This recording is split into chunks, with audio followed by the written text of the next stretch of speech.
जय हिंद बच्चों, कैसे हैं आप सब। आज हम कक्षा 8 के विज्ञान को पढ़ेंगे। विज्ञान की पाठ्य पुस्तक में पाठ 10 में है फसल उत्पादन एवं प्रबंधन, क्रॉप प्रोडक्शन एंड मैनेजमेंट। तो फसल का उत्पादन कैसे होता है और उसका प्रबंधन कैसे होता है, इस पाठ में हम जानने का प्रयास करेंगे। तो सबसे पहले जानते हैं कि फसल क्या है। हम अपने भोजन में बहुत सारी चीज़ों का उपयोग करते हैं, जैसे चावल हुआ, दाल हुआ, तेल हुआ। तो ये सारी चीज़ें हमको कहाँ से प्राप्त होती है? खेतों से प्राप्त होती है। और इन सारी चीज़ों को उगाने के लिए किसान को बहुत मेहनत करनी पड़ती है। और ये सारे जैसे चावल हुए, गेहूँ हुए, जौ, बाजरा, जैसे दलहन में दाल में हुए मटर, मसूर, मूंग, ये सारे क्या हो गए? दलहन हो गए। और तिलहन में हो गए, जैसे तेल में हो गए सरसों, तिल, ये सारे चीज क्या हो गए? तिलहन। तो ये सारे क्या हैं? फसल हैं, जिसको हम अपने भोजन में खाने के लिए प्रयोग करते हैं। और इसका उत्पादन खेतों में होता है। तो खेतों में किसान इन फसलों का उत्पादन किस तरह से करते हैं, हम उसको इस पाठ में जानेंगे। आप जानते हैं कि सभी सजीव भोजन ग्रहण करते हैं। हम ग्रहण करते हैं, पेड़ पौधे ग्रहण करते हैं, और जीव जंतु भी भोजन ग्रहण करते हैं। बिना भोजन के कोई नहीं चल सकते। और आप ये भी जानते हैं कि हरे पौधे अपने भोजन का निर्माण किस प्रकार से करते हैं। तो हरे पौधे कैसे करते हैं, आप आगे के कक्षाओं में पढ़ चुके हैं। वे अपना भोजन स्वयं तैयार करते हैं प्रकाश संश्लेषण के द्वारा। जंतुओं के भोजन के स्रोत के संबंध में भी आपने आगे पढ़ा है कि जंतु किस प्रकार से भोजन प्राप्त करते हैं। अब देखेंगे कि मनुष्य अपना भोजन पौधे तथा जंतुओं, ये दोनों से ही प्राप्त करते हैं। पौधों से भी प्राप्त करते हैं मनुष्य अपना भोजन, और जंतुओं से भी प्राप्त करते हैं। परंतु आप भोजन ग्रहण क्यों करते हैं? तो सभी जीवों को भोजन की आवश्यकता है। उनके अपने शरीर की वृद्धि के लिए, रखरखाव के लिए और आवश्यक ऊर्जा प्राप्ति के लिए भोजन बहुत आवश्यक है। तो ये बातें भी आप जानते हैं। तो इतनी बड़ी जनसंख्या जो है पूरे विश्व की, इसको भोजन की आवश्यकताओं को पूरा करने हेतु क्या किया जाता है। तो ये भी आपको जानना चाहिए कि इतना बड़ा जो जनसंख्या है उसको भोजन चाहिए, और भोजन के लिए कैसे उत्पादन किया जाता है वो भी जानना आवश्यक है। तो इसके लिए खाद्य पदार्थों का नियमित उत्पादन आवश्यक है, जिससे लोगों के भोजन की पूर्ति हो सके। साथ ही उचित प्रबंधन, भोजन तो उत्पादन हो गया, लेकिन उसका यदि रखरखाव सही से नहीं होगा तो क्या होगा? वो नष्ट हो जाएंगे और उसका उपयोग लोग नहीं कर पाएंगे। और साथ ही वितरण भी बहुत आवश्यक है। उत्पादन जितना आवश्यक है, प्रबंधन जितना आवश्यक है, उतना ही आवश्यक है उसको सभी लोगों के बीच बांटना, सभी लोगों तक पहुंचाना। तो ये सारे तीनों स्टेप बहुत आवश्यक हैं। इसके लिए सबसे पहले पौधों को उगाना होगा। और आइए जानते हैं कि पौधों को उगाने का प्रचलन कब शुरू हुआ और कैसे शुरू हुआ। तो ये जो भोजन के उत्पादन के लिए प्रबंधन, वितरण, ये सारी चीजें तभी हो पाएंगी जब पौधे उगेंगे, फसलें उगेंगी। तो ये जो फसलें उगाने का प्रक्रिया है, इसको कृषि कहते हैं। तो कृषि की शुरुआत कैसे हुई? तो लगभग 10,000 ईस्वी पूर्व तक मनुष्य क्या थे? घुमंतु थे। बस वे एक जगह से दूसरी जगह घूमते रहते थे, और जहाँ जो मिला वही खा लेते थे। वे एक स्थान से दूसरे स्थान तक भोजन और आवास की खोज में समूह में विचरण करते रहते थे, मतलब घूमते रहते थे, शिकार करते थे, और जो भी जंगली फल मूल मिल जाता था वे ग्रहण करते थे।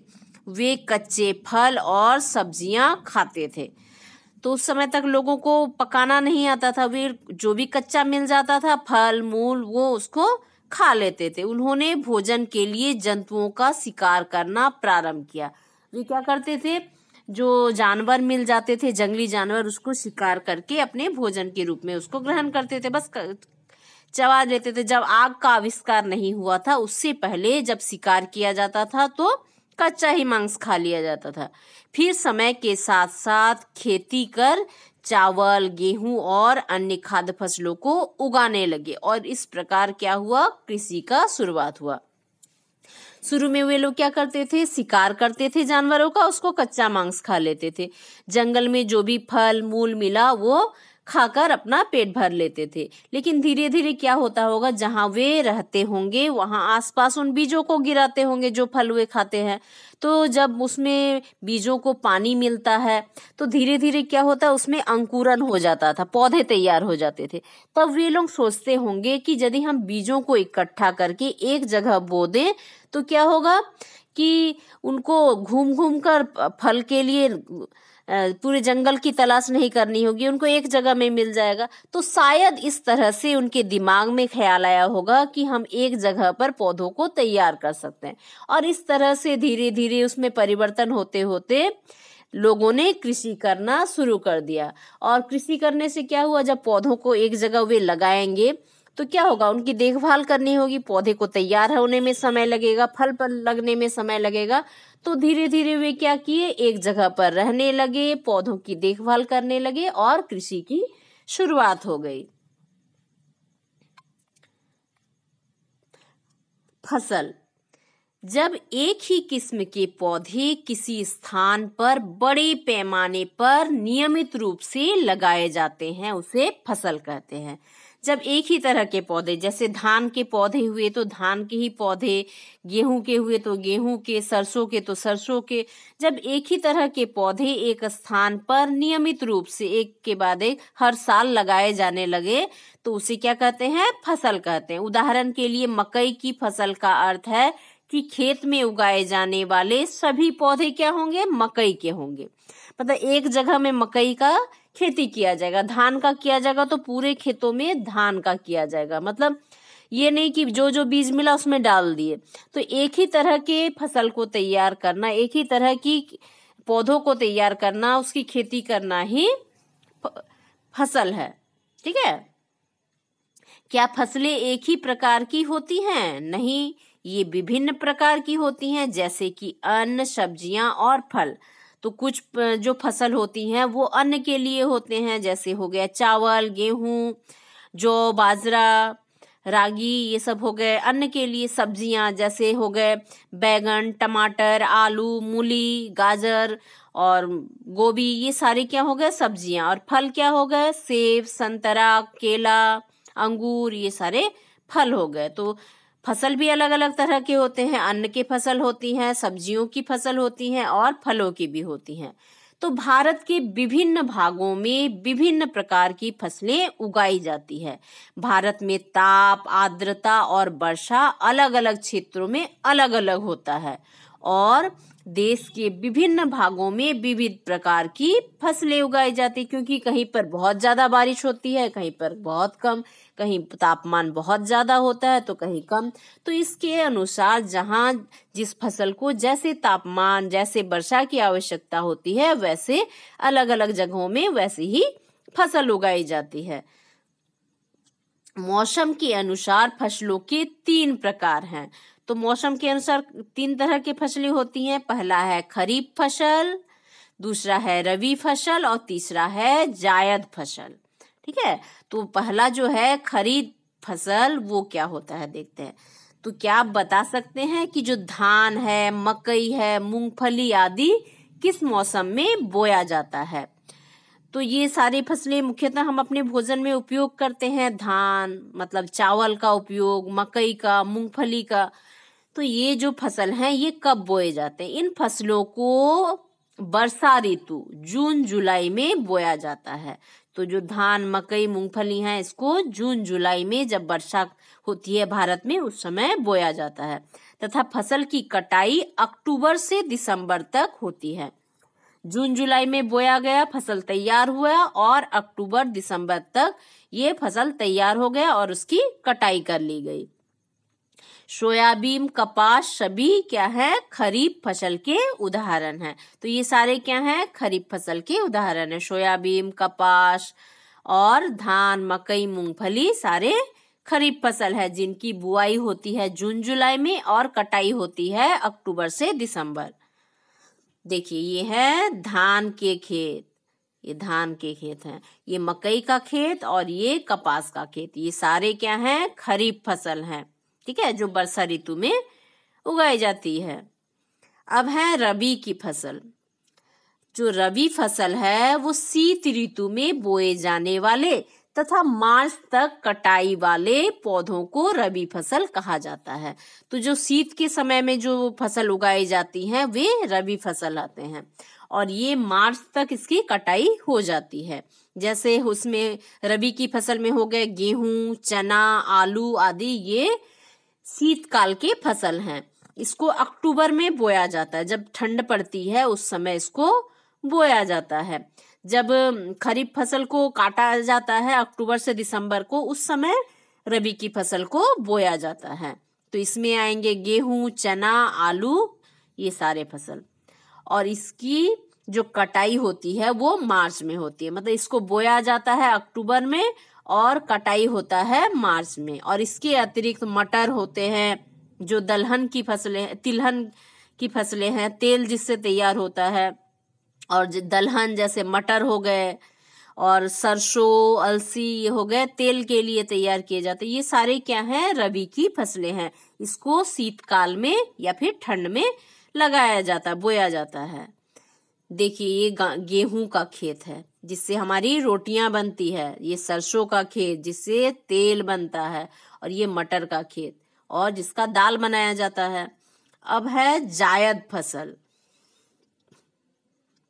ग्रीष्म फसल, इसे ग्रीष्म फसल भी कहते हैं। तो जायद फसलों को ग्रीष्म ऋतु में लगाया जाता है और इसकी बुआई मार्च से जून के बीच में किया जाता है। जब रबी की फसल को काटा जाता है मार्च में, उस समय जायद का फसल को बोया जाता है। और उस समय क्या होता है? गर्मी का मौसम रहता है, तो गर्मी के मौसम में जायद फसल उगता है और दलहन फसलें तथा सब्जियां इसी मौसम में उगाई जाती है। तो जितनी दाल वाली फसलें हैं जिससे दाल बनता है, तो ये फसलें गर्मी में बोई जाती है और सब्जियां भी इसी समय लगाई जाती है। अब एक शब्द है हार्टिकल्चर। तो हार्टिकल्चर है फूल, फल और सब्जियों का बड़े पैमाने पर उत्पादन हार्टिकल्चर कहलाता है। मतलब जब बड़े पैमाने पर फूलों की फसल लगाई जाए, फल लगाए जाए और सब्जी लगाई जाए तो उसे कहते हैं हार्टिकल्चर। तो आप जानते हैं कि शरीर के लिए आवश्यक पोषक तत्व कार्बोहाइड्रेट, प्रोटीन, वसा, विटामिन और खनिज हैं। तो ये हमारे शरीर के लिए बहुत आवश्यक है और अलग अलग फसलों द्वारा इन पोषक तत्वों की पूर्ति होती है। सभी फसलों में अलग अलग पोषक तत्व होते हैं, इसलिए हमको भोजन में सभी फसलों की आवश्यकता होती है इन पोषक तत्वों की पूर्ति के लिए, क्योंकि इनकी कमी से शरीर में बहुत तरह की बीमारियां हो सकती है। शरीर का सही विकास नहीं होगा यदि इन पोषक तत्वों की कमी हो जाएगी। इसलिए इसके लिए अलग अलग पोषक तत्वों के लिए अलग अलग फसलों का उत्पादन आवश्यक है और उसको भोजन में ग्रहण करना भी आवश्यक है। पोषक तत्वों के आधार पर फसलों को 3 प्रकार से बांटा गया है। पहला है कार्बोहाइड्रेट प्रदान करने वाली फसलें, जो कार्बोहाइड्रेट से भरपूर होता है। दूसरा है प्रोटीन प्रदान करने वाली फसलें और तीसरा है वसा प्रदान करने वाली फसलें। तो जो कार्बोहाइड्रेट प्रदान करने वाली फसलें हैं वे हैं मुख्यतः कौन है? चावल, गेहूं, मक्का, बाजरा, ज्वार। मतलब जितने अन्न हैं, चावल हुआ, गेहूं हो गया, मकई हो गया, बाजरा, ज्वार, ये सारे कार्बोहाइड्रेट देने वाले फसल हैं। इन्हें अनाज या धान्य फसल भी कहते हैं, सीरियल, ठीक है, फसल भी कहते हैं। ये मनुष्य के भोजन के मुख्य अंग है। तो हम मुख्यतः क्या खाते हैं? चावल खाते हैं, भात खाते हैं, या फिर मकई का भात खाते हैं, या फिर रोटियां खाते हैं। तो मुख्यतः कार्बोहाइड्रेट हमारे भोजन में बहुत आवश्यक है। तो जितने कार्बोहाइड्रेट प्रदान करने वाले फसल हैं वे हमारे भोजन के मुख्य अंग हैं। अब है प्रोटीन प्रदान करने वाली फसलें। तो प्रोटीन प्रदान करने वाली फसलें हैं सोयाबीन, जिससे जैसे दाल जातीय जो हैं, जैसे सोयाबीन का हुआ, चना, मसूर, अरहर, मटर और जितने भी दाल हैं, मूंग, ये सारे क्या है, प्रोटीन प्रदान करने वाले खाद्य फसलें हैं। तो ये प्रोटीन के मुख्य स्रोत हैं। तो इन फसलों को दलहन फसल या फिर पल्स क्रॉप भी कहा जाता है। इन्हें हम दाल की प्राप्ति के लिए उगाते हैं। तो जो प्रोटीन वाले फसल हैं उसको दलहन फसल या फिर दाल वाले फसल भी कहा जाता है। अब तीसरे नंबर पर है बसा प्रदान करने वाले फसल। तो कुछ फसल ऐसे हैं जिससे हमें बसा प्राप्त होता है, मतलब तेल जातीय, तिलहन, ठीक है। तो किससे किससे तेल बनता है? सरसों का तेल होता है, मूंगफली, सूर्यमुखी, तीसी, तिल, ये सारे क्या हैं, फसल बसा या तेल की प्राप्ति होती है इन फसलों से। तो इस कारण से इन फसलों को तेल वाली फसल या फिर बसा प्रदान करने वाली फसल कहते हैं। इसे ऑयल सीड भी कहा जाता है, ठीक है। ये तिलहन फसल हो गए या फिर बसा वाले फसल हो गए।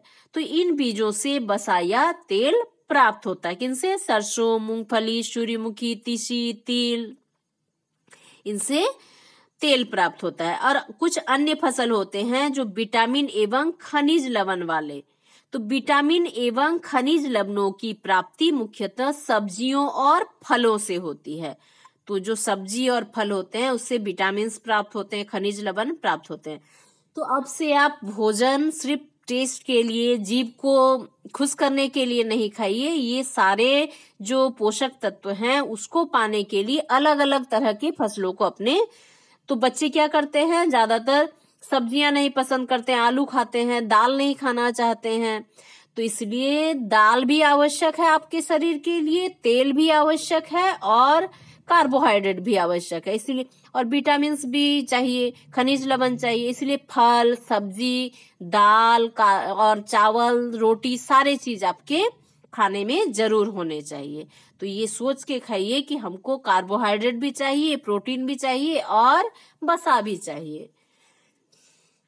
चारा फसलें। तो कुछ फसलें होते हैं जो चारे के लिए उगाया जाता है। चारा फसल व रेशेदार फसलें जैसे जई हो गए, सूडान हो गए, घास, बरसीम आदि को जानवरों के चारा के लिए उगाया जाता है। क्योंकि खेती में जानवरों का बहुत महत्वपूर्ण योगदान है, वे खेती में बहुत मदद करते हैं। साथ ही दूध उत्पादन के लिए, मांस उत्पादन के लिए भी पशुओं का पालन किया जाता है। तो उनके लिए भी भोजन आवश्यक है। इसलिए कुछ फसलों को उसके चारे के लिए उगाया जाता है। जैसे घास उगाए जाते हैं, तो ये जानवरों के चारे के लिए उगाया जाता है। इसलिए इन फसलों को चारा फसल या फिर फोडर क्रॉप कहते हैं। और कुछ फसल होते हैं रेशेदार फसल। तो कुछ फसल जैसे जूट हो गए, कपास हो गए, जिससे रेशा को प्राप्त किया जाता है। जैसे कपास से कपड़े बुनने जाते हैं, जूट से बोरा वगैरह होता है, और भी बहुत सारे उपयोग हैं जूट के। तो इससे क्या होता है, रेशा प्राप्त होता है। तो इन फसलों को रेशेदार फसल या फिर फाइबर क्रॉप भी कहा जाता है। यहाँ देखिए सब्जियों की खेती हो रही है कतार से।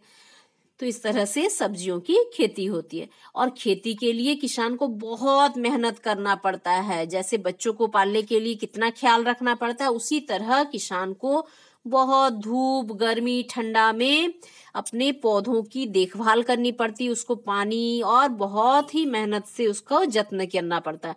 इसलिए कभी भी खाना बर्बाद बिल्कुल ना कीजिए। अब है आधारित फसल पद्धति। तो कुछ पद्धतियां हैं जो फसलों को उगाने के लिए प्रयोग किए जाते हैं। तो भारत एक कृषि प्रधान देश है। यहाँ की कुल आबादी का लगभग 70% भाग कृषि एवं पशुपालन पर निर्भर है। हमारे देश की आबादी राष्ट्रीय जनगणना 2011 के अनुसार 121 करोड़ हो गई है। तो इसके पहले लास्ट जनगणना हुआ था 2011 में, अब 21 में होने वाला है। तो 2011 की जनगणना के अनुसार हमारे देश की आबादी है 121 करोड़। तो देश की जनसंख्या जिस तेजी से बढ़ रही है, उस गति से फसल उत्पादन में भी वृद्धि की आवश्यकता है। क्योंकि पहले जितनी जमीन थी अभी भी उतनी ही जमीन है, लेकिन उसी जमीन से पहले जितने लोगों का भरण पोषण होता था वो तो बढ़ गया है, अभी जनसंख्या बढ़ गई है। इसलिए भूमि के ऊपर बहुत ज्यादा दबाव बढ़ गया है अधिक फसल उत्पादन का, क्योंकि अन्न उत्पादन के लायक भूमि क्या है, बहुत सीमित है। और आने वाले वर्षों में बढ़ती आबादी तथा अन्न उत्पादन की मात्रा के बीच अंतर और भी बढ़ने की संभावना है। मतलब जितना उत्पादन होता है उससे अधिक जनसंख्या बढ़ जाएगी, जिससे लोगों को भोजन उपलब्ध सही से नहीं हो पाएगा। इसलिए भोजन बिल्कुल बर्बाद नहीं करना चाहिए और ऐसी तकनीकी का प्रयोग करना चाहिए जिससे उत्पादन में वृद्धि हो। और ये जो भोजन उत्पादन और जनसंख्या के बीच का अंतर है, इसको दूर करने के लिए फसलों का वैज्ञानिक ढंग से उत्पादन बहुत आवश्यक है। इसका उचित प्रबंधन, भंडारण और वितरण भी आवश्यक है। और फसलों के समुचित विकास के लिए उचित प्रकार की मिट्टी, उत्तम बीज, उत्तम कृषि औजार, उचित मात्रा में खाद तथा उर्वरक का प्रयोग और समुचित सिंचाई व्यवस्था, खरपतवार तथा फसल को रोगों से बचाना बहुत ही आवश्यक है, जिससे उत्पादन में वृद्धि हो सके। तो भूमि तो सीमित है, लेकिन उसमें अच्छे बीज का प्रयोग करके, उर्वरक का प्रयोग करके, भंडारण की अच्छी व्यवस्था, वितरण की अच्छी व्यवस्था और वैज्ञानिक पद्धति को अपनाकर फसलों के उत्पादन को कुछ बढ़ाया जा सकता है। तो किसानों द्वारा फसल उत्पादन के दौरान किए जाने वाले समस्त क्रियाकलाप को कृषि पद्धतियां या फिर एग्रीकल्चर प्रैक्टिसेस कहा जाता है। फसल उत्पादन का क्रम, तो इन पद्धतियों का उपयोग एक व्यवस्थित क्रम में किया जाता है जिसमें फसलों की आवश्यकता की पूर्ति हो सके। तो निम्नलिखित आधारभूत कृषि पद्धतियों के द्वारा फसल की पैदावार में वृद्धि किया जा सकता है। क्या क्या उपाय किए जा सकते हैं फसलों के उत्पादन में वृद्धि के लिए? तो पहला जो उपाय है वो किया जा सकता है मिट्टी की तैयारी। मिट्टी को सही से तैयार करेंगे तभी उसमें अच्छे फसल उगेंगे। दूसरा है बुआई, तीसरा सिंचाई, चौथा है खरपतवार से सुरक्षा, पांचवा है खाद एवं उर्वरक देना, छठा है कटाई और सातवां है भंडारण। तो ये जितने 7 प्रक्रियाएं हैं, इसको यदि सही ढंग से किया जाए तो फसलों के उत्पादन में काफी वृद्धि किया जा सकता है। पहला है मिट्टी की तैयारी करना, जुताई, प्रिपरेशन ऑफ सॉइल। तो किस तरह से मिट्टी को तैयार किया जाता है? फसल उगाने से पहले मिट्टी तैयार करना कृषि उत्पादन का प्रथम चरण है। मिट्टी को पलटना, उसे पोला बनाना, लूजिंग, ठीक है, कृषि का अत्यंत महत्वपूर्ण कार्य है। मतलब मिट्टी को तैयार ऐसे किया जाए जैसे मिट्टी हल्का हो जाए, ठीक है, उसमें रंध्र बन जाए, उसमें छिद्र बन जाए, जिससे वे उसके अंदर हवा भर जाए और मिट्टी सारी चीजों को अपने में सोख सके। परंतु मिट्टी पलटना और उसको हल्का या पोला करना क्यों जरूरी है? तो ये जो पोला करना या फिर मिट्टी को पलटना, हल्का करना क्यों आवश्यक है? आवश्यक इसलिए है ताकि हल्की मिट्टी में जड़ें गहराई तक जा सके। जो पौधे हैं होंगे उसमें उगेंगे, उसका जो जड़ है, मिट्टी हल्की होगी तो आसानी से अंदर घुस सकेंगे, और मिट्टी यदि कठोर होगा तो उसमें जड़ अंदर नहीं जा पाएगा। दूसरा कारण है मिट्टी को पलटने का, पोली मिट्टी में मिट्टी के कणों के बीच वायु होने के कारण पौधे की जड़ें आसानी से श्वसन कर सकती है, और जब मिट्टी हल्का हो जाएगा, उसमें हवा भर जाएगी, तो जो पौधा होगा वो अच्छे से सांस ले सकेगा क्योंकि उसमें हवा भरी रहेगी मिट्टी में। तो आप जानते हैं कि मिट्टी में खनिज, जल, वायु तथा कुछ सजीव भी होते हैं, और इसके अतिरिक्त मृत पौधे एवं जंतु अवशेष भी मिट्टी में पाए जाने वाले जीवों द्वारा अपघटित होते रहते हैं। तो कुछ सूक्ष्म जीव होते हैं जो मिट्टी को अपघटित करके उसको और उर्वरक बनाते हैं, और इस प्रक्रम में मृत जीवों में पाए जाने वाले पोषक तत्व मिट्टी में मिल जाते हैं। तो जो मृत जीव होते हैं वो मिट्टी में मिले रहते हैं, और जब उसका अपघटन होता है तो उसके पोषक तत्व भी मिट्टी में मिल जाते हैं। तो इस तरह से मिट्टी में बहुत सारे पोषक तत्व होते हैं, और यह पोषक तत्व पौधे द्वारा अवशोषित किए जाते हैं। और मिट्टी की ऊपरी परत में कुछ सेंटीमीटर की मिट्टी ही पौधे के वृद्धि में सहायक है। जो ऊपरी परत है ह्यूमस वाला, तो उसी में पौधे अच्छे से बढ़ते हैं, क्योंकि सारे पोषक तत्व उसी में होते हैं। इसे उलटने पलटने या पोला करने से पोषक पदार्थ ऊपर आ जाते हैं, और जो नीचे पोषक पदार्थ है, जब उस मिट्टी को उल्टा जाता है, उसको हल्का किया जाता है, तो क्या होते हैं, पोषक तत्व तो उसमें पूरे अच्छे तरह से मिल जाते हैं और पौधे उसको आसानी से ग्रहण कर लेते हैं और पौधे इन पोषक पदार्थों का उपयोग कर सकते हैं। तो पोली या फिर हल्की मिट्टी, इसमें रहने वाले जो केंचुआ होते हैं और सूक्ष्म जीवों की वृद्धि में भी सहायक होते हैं, क्योंकि सूक्ष्म जीव और जो केंचुआ हैं वे तो किसानों के मित्र हैं। वे मिट्टी को और ज्यादा उपजाऊ बनाने का काम करते हैं।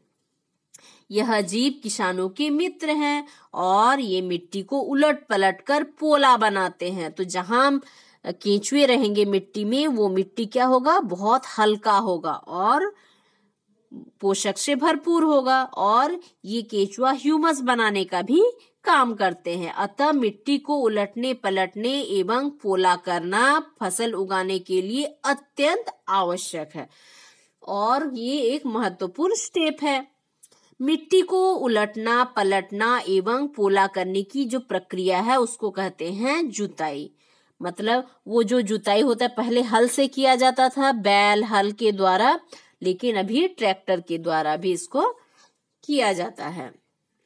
जुताई के लिए आवश्यक औजार। तो क्या आप जानते हैं कि जुताई के लिए कौन से औजारों का उपयोग किया जाता है? यदि आपके वहां खेती की जाती है तो आप जरूर जानते होंगे, और जिन बच्चों के घर में खेती नहीं की जाती है, जो शहरों में रहते हैं, तो वैसे बच्चे ध्यान से सुनेंगे।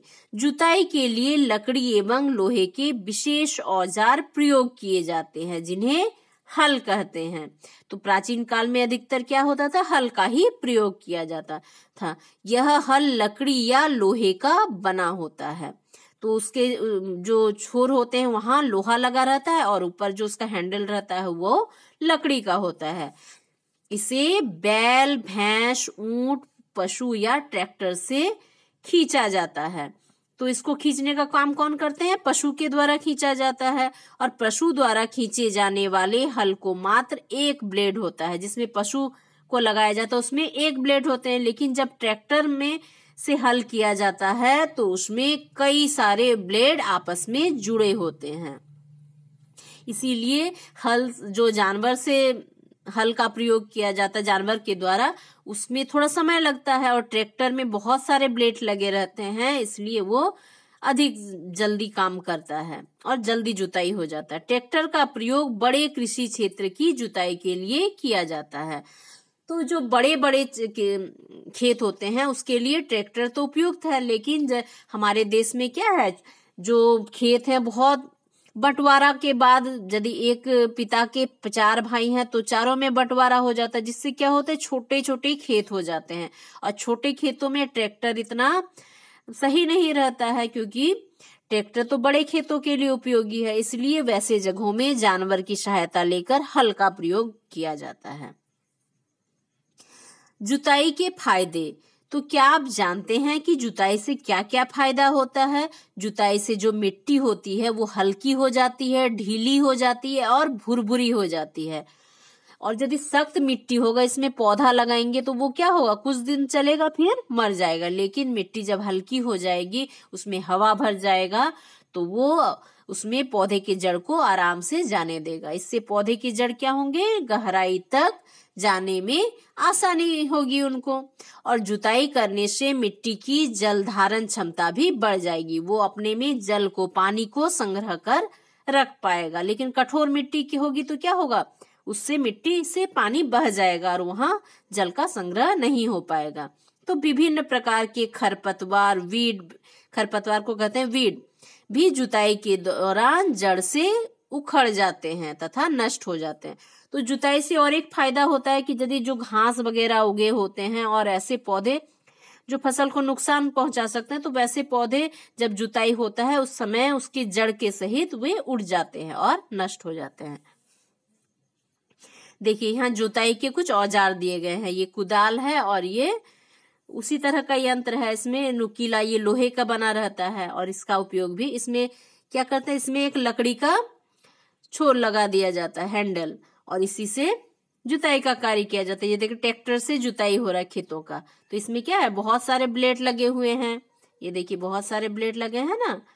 और लेकिन हल में क्या है, हल में एक ही ब्लेड लगा रहता है इस तरह का।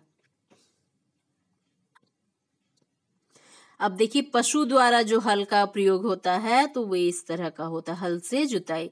तो 2 पशु लगे रहते हैं, यहाँ एक लकड़ी लगा रहता है, यहाँ से लकड़ी जुड़ा रहता है और ये आपका हल हो गया। और यहाँ नीचे यहाँ पर लगा रहता है लोहे का। तो इस तरह से जुताई होता है। तो छोटे जगहों पर हल का ही प्रयोग किया जाता है पशुओं द्वारा, और बड़े खेतों में ट्रैक्टर से जुताई की जाती है। अब एक शब्द आता है पाटल, ठीक है। तो कृषि क्षेत्र में ये शब्द जरूर आता होगा, प्लंक, इसको कहते हैं प्लंक। तो क्या आपने देखा है कि अगर मिट्टी शुष्क या कड़ी हो तो क्या हो सकता है? यदि मिट्टी सख्त हो, उसको जुताई नहीं किया जाए तो क्या हो जाएगा, वो कड़ा रहेगा। और उसमें क्या दिक्कत आएगा, अगर खेत की मिट्टी काफी शुष्क या कड़ी होती है तो जुताई से पहले उसमें पानी डाला जाता है और इससे हल चलाने में क्या होती है, सुविधा होती है।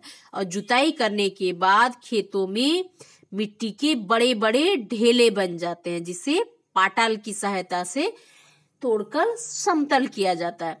तो जुताई किया जाता है, उसमें क्या होता है, मिट्टी अलग अलग टुकड़ों में बढ़ जाता है, मिट्टी के बड़े बड़े ढेले बन जाते हैं। फिर पाटाल के द्वारा या प्लंक के द्वारा क्या किया जाता है, उन ढेलों को बराबर किया जाता है, जिससे मिट्टी समतल हो जाए। देखिए इस तरह से उसमें भी जानवर की सहायता ली जाती है। हल किया गया, उसके बाद इस तरह से पीछे एक बड़ा सा लकड़ी का लट्ठा जैसा लगा दिया जाता है, जिससे क्या होती है, मिट्टी समतल होती जाती है, जैसे यहाँ चित्र में दिख रहा है। हल के बाद इसी तरह का होता है, लेकिन इसके बाद एक सीधी सी लकड़ी लगा दी जाती है, जिससे जो बड़े बड़े मिट्टी के टुकड़े होते हैं वे बराबर हो जाते हैं, और इसी को पाटल कहते हैं। पता करें कि आपके आसपास जो पाटल का और क्या क्या नाम से बुलाते हैं, जो पाटल करने का प्रक्रिया उसको लोग और क्या बोलते हैं। तो आपने सोचा होगा कि अगर मिट्टी को समतल नहीं किया जाए गया हो तो क्या हो सकता है। तो क्या हो सकता है, यदि मिट्टी को पाटल नहीं किया जाए, उसको समान नहीं किया जाए, तो मिट्टी के बराबर या समतल होने के कारण क्या होता है, सिंचाई के समय जल का जो फैलाव होता है, जो पानी को डालेंगे तो क्या होगा, वो समान रूप से फैल जाएगा। लेकिन यदि वो बड़े बड़े ढेले रहेंगे तो क्या होगा, मिट्टी में पानी अच्छे से नहीं फैल सकेगा। अगर सिंचाई की जाने वाली भूमि समतल नहीं होगी तो कहीं ज्यादा पानी जम जाएगा तो कहीं कम पानी। और कभी कभी जुताई से पहले खाद दी जाती है, और जिससे जुताई के समय खाद मिट्टी में मिल जाती। जब जुताई किया जाता है तो खाद भी साथ में मिट्टी में मिल जाता है। इसलिए जुताई भी बहुत आवश्यक है और पाटाल भी बहुत आवश्यक है। बुआई से पहले खेतों में पानी डाल दिया जाता है, जिससे पानी अच्छी तरह से पूरे खेतों में फैल जाए। अच्छा, आप अभी इतने समय से सुन रहे हैं किसानों की बात, खेती किस तरह से की जाती है, इतनी सारी प्रोसेस होते हैं, जुताई निराई बहुत सारे। तो उसमें किन किन औजारों का प्रयोग किया जाता है इसके बारे में आपको कुछ कुछ पता होगा, लेकिन सभी औजारों के बारे में शायद नहीं पता होगा। तो जिनके माता पिता किसान हैं वे लोग बता सकते हैं, और जो नहीं जानते हैं वो ध्यान से सुनेंगे। कृषि औजार, तो आप जानते हैं कि अच्छी उपज के लिए बुआई से पहले मिट्टी भुरभुरा किया जाता है, और इसके लिए कई तरह के औजारों का उपयोग किया जाता है। तो पहला औजार क्या है, हल। तो हल आपने ऊपर देखा, तो हल ज्यादातर लकड़ी का बना होता है, जिसे बैलों की जोड़ी अथवा अन्य पशु जैसे घोड़े, ऊंट, इसकी भी सहायता ली जाती है, कि सहायता से खींचा जाता है हल को। जैसे इस चित्र में दिख रहा है, 2 बैल के जोड़े क्या कर रहे हैं, हल को खींचने का काम कर रहे हैं। तो जिसमें लोहे की मजबूत तिकोनी पट्टी होती है, जिसे फाल कहा जाता है। लोहे की एक मजबूत इस तरह की तिकोनी पट्टी होती है जो यहाँ लकड़ी के साथ जुड़ा होता है, तो इसे फाल कहते हैं। ये हो गया फाल। तो हल की मुख्य भाग लंबी लकड़ी का बना होता है जिसे हल शाफ्ट कहते हैं। ठीक है, ये हो गया हल शाफ्ट। और इसके एक सिर पर हैंडल बना होता है जिसको पकड़ने के लिए उपयोग किया जाता है, हैंडल का उपयोग जिसे किसान पकड़ते हैं जोर से। इसके एक सिरे पर हैंडल होता है और दूसरा सिरा जोत के डंडे से जुड़ा होता है। और दूसरा सिरा कहाँ जुड़ा होता है? जो जोत का डंडा होता है उससे, ये देखिए यहाँ पे जुड़ा हुआ है ना, और दूसरा सिरा यहाँ पे है और यहाँ पे थोड़ा उठा हुआ, उसको किसान पकड़ते हैं।